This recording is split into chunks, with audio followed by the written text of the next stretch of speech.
Hey guys, how you doing? This is for Darren there. Darren was asking me, hey Mitchell, how many people fall overboard on cruise ships, right? So I thought, oh man, that's a good question, right?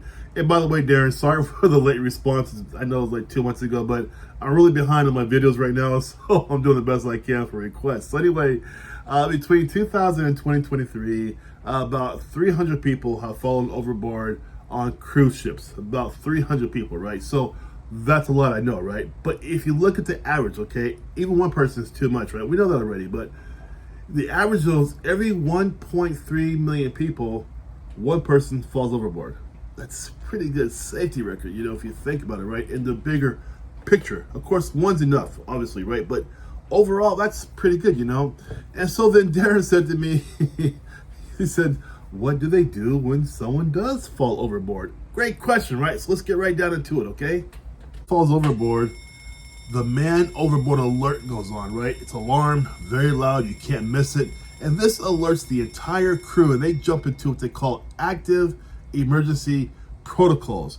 From this point on, the bridge crew takes control of the situation immediately and the ship's course is adjusted to initiate a rescue operation. So they're not left behind, right? The ship gets into it. So number two is this. The ship goes into an immediate stop and turnaround. The ship will either stop or execute a Williamson Turn. A Williamson Turn. This is a maneuver that brings the vessel back along its original course, increasing the chances of finding the person in the water. The ship's speed is reduced and all engines are typically reversed to slow down quickly. I mean, the ships are huge, right? So to slow a ship down that size must be an amazing feat, right? Number three is lifebuoys and visual markers are deployed. So here we go, guys. Crew members throw out lifebuoys and other flotation devices into the water near the spot where the person went overboard, okay? These devices have lights or smoke markers to help you, the rescuers, locate the individual, especially in poor visibility conditions, okay? Number four is please subscribe to my channel. That's number four. I would love it if you guys subscribe. I have 98% of people look at the videos. They never subscribe. Please don't do that. Be part of the 2% and subscribe to support the channel. I would really appreciate that, okay? So, number four for real is surveillance and search operations. Here we go. The ship's crew uses onboard surveillance systems, including cameras and thermal imaging, to locate the person in the water. At the same time, lookout personnel are stationed on decks with binoculars to scan the area. If the overboard situation happened at night, powerful searchlights are then used to assist in finding the individual. They are really doing a lot to search this one person. They're doing a lot. I love how it's like everybody gets involved. The crew is just on it. I love it. Number five is rescue boat deployment. So if the person is located, the ship will deploy a rescue boat to retrieve them from the water. These boats are designed for a quick launch and are manned by trained crew members who are skilled in performing overboard rescues. The rescue boat is in constant communication with the ship to coordinate the operation. I mean, I love that. They really, really, really get into action and want to take care of you, man. I love that, right? Last one here is coordination with nearby ships. So here we go. If you are not found, right? If you're not found immediately, the ship will issue a distress call to nearby vessels and maritime authorities.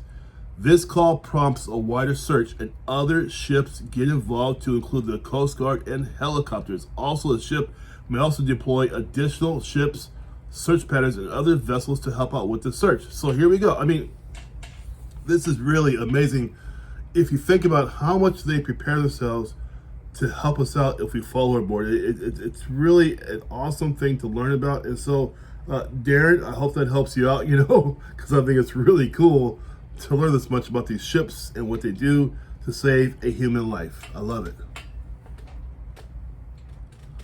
And of course, Darren has great questions again. He says to me too, Mitchell, well, okay, I get that.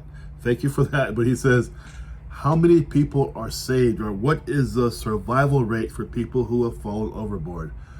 Oh, good question. But Darren, here's the deal. Only about 15 to 25% of those who fall overboard are rescued. And the reason why is because of a number of factors. the time of day, sea conditions, water temperature, and how quickly the person is noticed and the rescue has started. So here's the deal. They say immediate rescue is critical. Basically, the faster you go, the faster you can rescue them, the better they can live, right? The better the chances are to live, of course, right? So the lower the chances are, of course, due to hypothermia, because the water is very cold.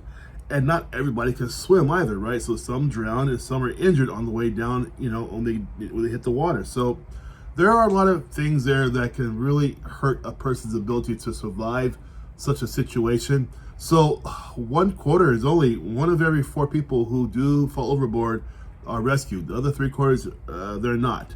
So guys, I want to tell you thank you again for watching the channel, and I hope this helps you out. So to me, a 1 person per 1.3 million, that's really good odds, guys. I mean, that's better than cars, it's better than planes. I mean, that's really, really good odds of not having any kind of situation on a cruise ship like that.